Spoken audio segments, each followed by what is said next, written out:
평상시에 내가 다른 사람과는 조금 다르다는 걸 느끼게 해주고 그 다음에 나를 선택하게 만드는 전략을 취해야 됩니다. 그래서 여러분들한테 되는 대로 입력해 달라고 얘기를 하는 겁니다. 뭐 그 이외에도 하여튼 그 공동 마케팅이라든지 이런 것들을 진행하고 있는 걸 여러분들이 아실 겁니다. 자, 또 한 가지. 그래서 영업 쪽에 좀 더 마케팅 차별화라고 하는 것도 결국은 영업적인 이야기를 하면서 끝났는데 결국 마케팅 차별화, 영업이라고 하는 것이 세무사, 회계사에게는 중요할 수밖에 없어요. 근데 세무사, 회계사가 가장 싫어하는 게 영업입니다. 아닌가요? 세무사, 회계사는 여러분들은요, 영업을 싫어할 수밖에 없게 돼 있어요. 왜요? 우리나라는요, 근본적으로 영업에 대해서 영업이라는 게 천대를 받습니다. 영업하면 그냥 보험 설계사가 생각나고, 영업하면 자동차 영업사원이 생각나고, 영업하면 광고쟁이가 생각나기 때문에 영업은 근사한 일이 아니에요. 영업은 왠지, 예, 자기 성취를 못한 사람들이 하는 거예요. 라고 일반적인 생각들을 해요. 영업은. 그러니까 영업하는 것을 싫어합니다. 내가 그래도 명색이 세무사인데. 내가 보험 설계사하고 같을 수 없잖아요. 내가 명색이 회계사인데. 내가 보험 설계사하고 같을 수 없잖아요. 그러니까 영업을 안 합니다. 또 한 가지 이유는요. 영업은 원래 근본적인 성격이 누군가한테 무시를 당하게 돼 있어요. 제가 영업을 해도 마찬가지입니다. 지금은 그래도 제가 누군가를 찾아가서 제 명함을 내밀면 명함을 보고 나서는 뭐 자기가 모르는 신문이긴 하지만 신문사 대표니까 함부로 대하지는 않는데요. 명함 안 주고 예를 들어서 일단 가가지고 누구 좀 만나러 왔는데요. 이런 식이면 딱 그 사람이 느낄 때 내가 만약에 제가 뭔가를 팔려왔다고 그 사람이 느끼면 바로 무시 모드 들어갑니다. 천대 모드죠. 천대 모드. 이 사람 나한테 뭐 팔러 온 사람이니까 나는 갑이고 이 사람은 을이죠. 그러니까 대접 잘 안 해줘요. 세무사님들이 그거에 적응이 돼 있을 리가 없어요. 싫잖아요. 그죠? 영업 자신 있는 분? 예. 영업 자신 있는 분은 여기 안 오셨을 거예요. 뭐라고 여기 와요? 영업에 자신 있는 분들은 혼자 하시면 됩니다. 영업에 자신 있는 분들은. 영업을 싫어하고 영업은 근본적으로 무시당하게 되어 있고 영업은 10번을 시도해가지고 9번 실패하고 1번만 성공해도 영업은 성공입니다. 그죠? 여러분들 기장거래처를 10명의 사업자를 만나가지고요. 그 중에 1명이 기장 나한테 맡겨주면 그건 대박입니다. 지금부터 아마 제가 세무사 시험 준비할 거예요.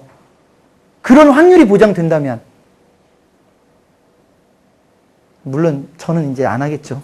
머리가 이제 끝나서 안 하겠죠. 영업이라는 게 그래요. 그래서 세무사님들이 영업을 싫어하세요. 안 하세요. 근데요, 영업은 해야 돼요. 영업은 품격 있게 하시면 돼요. 영업을 품격 있게 하시면 돼요. 영업을 내가 잡상인이 안 되면 돼요. 가서 내가 잡상인 취급을 받게끔 행동을 하니까 나를 잡상인 취급을 하는 거지. 가서 내가 전문가로서 행세를 하고 내가 전문가임을 충분히 보여주고 내가 뭔가 당신에게 도움이 될 수 있다라는 확신을 심어주면 물론 그래도 천대를 받습니다. 확률이 좀 줄어들어요. 확률이 좀 줄어들어요. 제가 자랑 아닌 자랑 한번 해볼까요? 자랑입니다. 저 대놓고 자랑하겠습니다.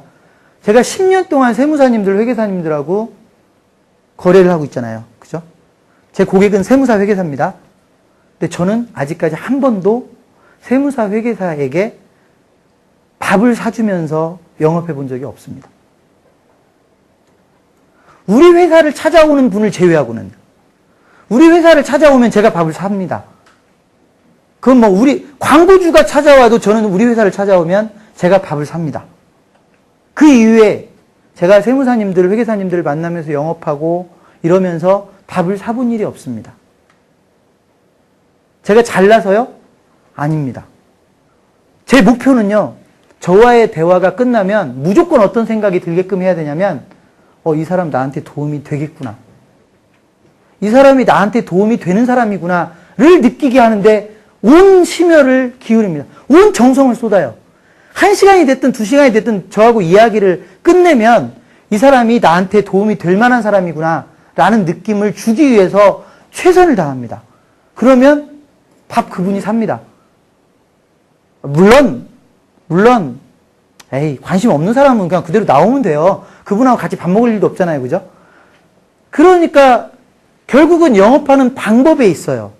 세무사님들이 영업을 할 때 가가지고 모르는 사람한테 가가지고 저 세무사입니다. 기장 혹시 여기다 맡기세요. 이렇게 영업하라는 거 아닙니다. 물론 제가 성공 사례를 얘기할 때 그런 분들도 성공 사례에 포함이 되기도 합니다. 실제로 어떤 분이 있었냐면 용산 전자상가에서 그 근처에서 개업하신 분인데요. 이분은 맨 처음에 개업을 했을 때 일단 아침에 출근하면 가방 메고요. 용산 전자상가의 복도를 누빕니다. 그래서 다른 거 없어요. 그냥 안녕하세요 명함 하나 줍니다. 안녕하세요 명함 하나 줍니다. 안녕하세요 명함 하나 줍니다. 그분이 3년 만에 자리 잡더라고요. 그렇게 무식하게 영업을 해도 그렇게까지 열심히 하면 3년이면 자리를 잡더라고요. 근데 저는 세무사님들한테 그렇게 영업하라고 얘기하지 않습니다. 품격 있게 하시라는 얘기예요. 세무사님들은 똑똑하신 분들이에요. 소위 굳이 뭐 소득별로든 뭘로든 공부한 그걸로든 순위 딱 매겨놓으면 상위 안에 몇 프로 안에 들어가시는 분들이에요. 여러분들을 인정을 하고 여러분들 스스로 자신감을 가지고 여러분들이 전문가임을 사람들한테 인지시키면서 영업을 하는 겁니다. 그 영업이 뭐냐? 그것도 회계 서비스 가지고 영업을 하면 답이 안 나와요. 그래서 제가 계속 강조를 하고 있는 게 뭐냐면 사업하는 사람을 도와줄 수 있는 세무사가 되십시오라는 겁니다. 사업하는 사람을 도와줄 수 있는 세무사가 되십시오.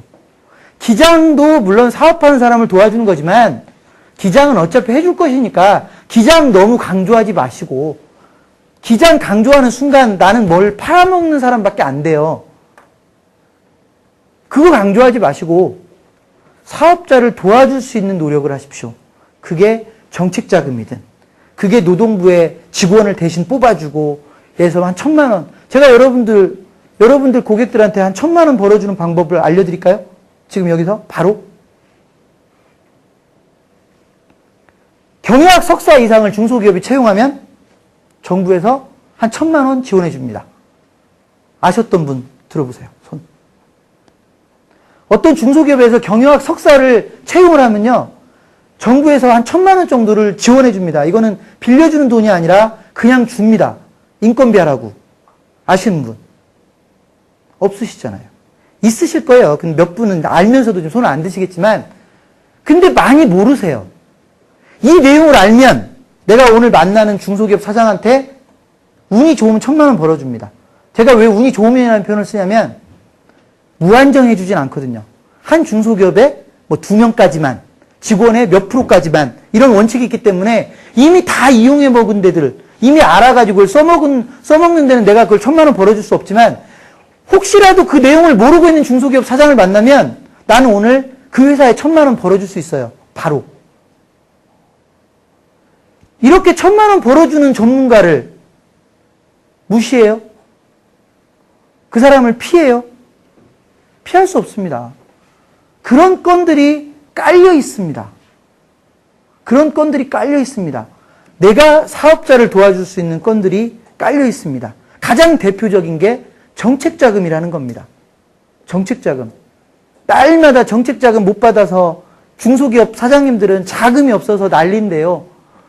정부에서는 또 어마어마한 돈을 중소기업들에게 뿌려대는데요. 그걸 받아먹는 사람은 몇몇 사람입니다. 물론 뭐 몇몇 사람이라면 좀 과장이고요. 소수라는 겁니다. 소수라는 거. 근데 많은 사람들이 실력이 떨어져서 차라리 못 받으면 문제가 뭐 예를 들어서 억울하지는 않죠. 그죠? 예를 들어서 10개의 중소기업을 심사해서 1등하고 2등만 지원하고 3등부터 10등까지 지원 안 하겠다고 하면 그리고 나는 7등밖에 못하는 중소기업이면 억울할 필요 없습니다. 근데 문제는 그것도 아니고 단지 나는 그걸 몰랐기 때문에 못 받아먹는 거라면